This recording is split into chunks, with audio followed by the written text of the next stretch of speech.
Live with Tommy. From New York to South Africa, author and inspirational speaker Timothy Maurice Webster has found his purpose helping others discover theirs. Who are you, he asks. Who would you like to be?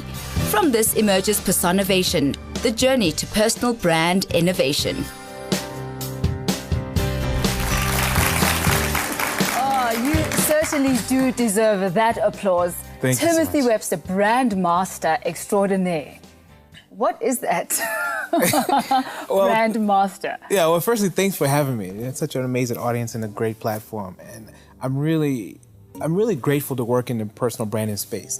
Because when you think about the story that surrounds your name, all of us have a story that surrounds our name. And the question becomes, what's behind that story? For me, I've always been curious. I mean, always, if you think of a friend of yours who carries like a Louis Vuitton purse, for example, why do you want to know if it's real or fake? Because you want to know what's the story behind the print. Like every human being has a unique sort of fingerprint, but what's the story behind the fingerprint? What makes you really you? And so personal branding for me is about helping people position their story to be taken serious rather than being undermined, overlooked, and taken for granted. How do you position your story where it should be to live your goals and dreams? So branding is not about celebrities. It's not about being a Lyra. It's not about being a Timothy Webster. It's not about being an Oprah or a Richard Branson.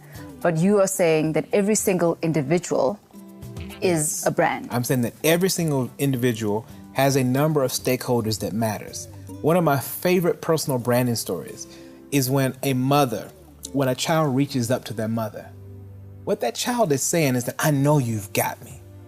I know that no matter what, when I reach my hands up, that in my mind, you are branded mother, nurturer, you've got me. Protector. And so that story is clear. Most of us don't have a clear story. We're not really sure what we're trying to say to the world. Actually, we're not even aware that we have a story. Sure. Because I think a lot of the times we just live from moment to moment, experience to experience, Sure. but never really take the time to say, who am I? Yes. What has my past been? Yes. How has my past influenced my present? And how is it then going to influence my future? It's a cognitive process that I don't know if a lot of us go through that. Yeah, I think we're taught we have two fundamental sides of the brain. You have the human, we have the sort of the animal, the primitive sort of side. The human side of the brain has been told to be highly civilized and to control your thoughts and who you are, and you're supposed to get it right. Well, meanwhile, the animal is just sort of thinking and feeling and creative. falling in love and creating things and so forth. And we make mistakes. And the bottom line is that, society tries to convict you for making those mistakes. They even have places for you to go. And so the animal gets wounded along the way. And so we get confused. And the bottom line is that the animal and as well as the human work together to create this bigger story. And we have to understand that being wounded at times is a part of the journey. And being able to say to yourself, it's actually okay that I failed yesterday. And this is what I've learned, and this is what I'm going to try to package into my new sort of brand to make me more influential, more serious, and so forth. And that's what I've tried to do my whole life, is to say, yes, I screwed up over here, but how do I channel that into a fire to be better? It's exactly what Lyra was actually talking about, self-acceptance. Yes. Looking at yourself and saying, I'm not all good and I'm not Sure. all bad. Absolutely. Here are my strengths, here are my weaknesses. Absolutely. And then being able to recognize your own thoughts and then deciding which of those thoughts you're going to absorb and which you're going to let go of. Sure. What's your story? Well, I grew up on a farm in North Carolina long before I moved to New York. I came to South Africa for the first time about 10 years ago. But growing up, I grew up as a kid whose father tried to put a crown on top of me and say that I'm supposed to be a manufacturer. And despite the fact that I was like literally number 3 in my class, my community says to me, this is who you are. This is the limits of who you should be. A manufacturer of what? Of cotton. Oh, cotton. Literally, I know it sounds rough. So you were raised in a cotton farm? Yeah, well, I was raised around a lot of cotton, where the cotton that goes into Gap t-shirts and that type of thing. So I needed to be in a factory, and my family said to me, this is who you're going to be. Because that's wealth. Yeah, for them, it's like you're going to rise up, you're going to be a supervisor one day, you're going to be a manager, and that's it. So I went to work in a factory, and that's sort of like, sort of defined my journey. After 3 weeks of working in this factory, I told my father, you can have this sort of idea of being a manufacturer back. This is who I really want to be. And he kicked me out of my house. He kicked me out of his house, rather. Yeah, exactly. His I was just about to say, no, he kicked you out of his house. He literally kicked me out, and I was homeless for a while. But in that process of trying to go from his version of who he saw me as to being a writer and a creative person, shifting crowns is really what my journey has been about constantly. When I've outgrown what somebody else saw me as, when I've outgrown how I saw myself, how do I shift my crown around? Because your crown is what you are known for in your own head as well as what society sees in you. So my journey through life has been about how do I shift that crown to align with who I am now and be courageous enough to take it off, polish it when it gets a bit dirty, when I make some mistakes and so forth, and put it back on and assume that pose and take myself serious. Did you always know what it is that you wanted to do and who you wanted to be?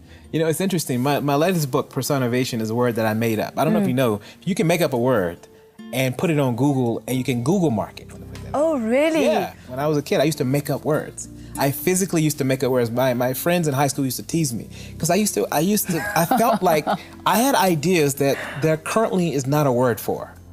You must have been your English teacher's worst nightmare. Yeah, I was. But now, like, I've signed books for them, and they're very sort of proud of this making up word type of thing. But the point is that... So weird is good. Yes, exactly. Weird is really good. But here's the thing, is that to have the courage to say to yourself that what's coming out of me matters is extremely important. And it's really come from a deeper spiritual relationship.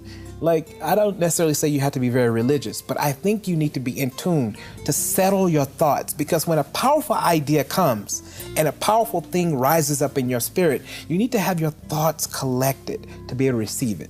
And I really feel like most people's spirits are sort of chaotically all over the place. Their minds are here, they're watching too much TV, they're on social media too much, and they're not centered. So when an idea comes, it passes them by. And I sort of settled into the fact that if God created me unique, He's going to send some amazing ideas my way. It doesn't necessarily make me so special. It just makes me a vessel that He happened to put on earth. And how do you actually take those ideas and manifest them into something tangible? Because, you know, people have, you know, ideas a dime a dozen, but nothing ever materializes. What is it that would differentiate you from your neighbor in the cotton field? Sure. I feel like whatever it is you're most passionate about is the thing that you're going to excel at. I mean, some of the great philosophers and great thinkers believe deeply that the thing that you're more passionate about, you're given more provision for in the parts of the brain, like the dopamine process, is that part of the brain activates and excels and fires at a higher pace than the things that you're most passionate about. So the first thing is to be clear on what you're most passionate about, because then you have a framework for which that thing fits into. So as a writer, if I have an idea as a writer, then I'm clear that I can publish that somewhere. So then I need to have the right associates, the right partners. As you know, I've been writing a column for the Star newspaper for 10 years. So having the Star as a partner is very important for me to say that I can now build a relationship with someone who also believes in me. So relationships are extremely important as you sort of frame your own perspective of how you see yourself and bring other people on board to be able to share your gift, whether it's a company or whether it's a media. But what I really like about what you're saying is that the importance is actually in the doing. Yes. That is where the real power comes from. Sure. And once you create and you actually have something, then those relationships will be formed as well. Yes. And I think what a lot of us tend to do is you say, oh, I don't have this, I don't have relationships, I don't have money, I don't have resources, I don't know anybody, I don't have an education. There are many reasons why you cannot do it. Yeah. But if you just do it. Your creator does not give you ideas without there being a provision for that idea, without there being somewhere for that idea to live.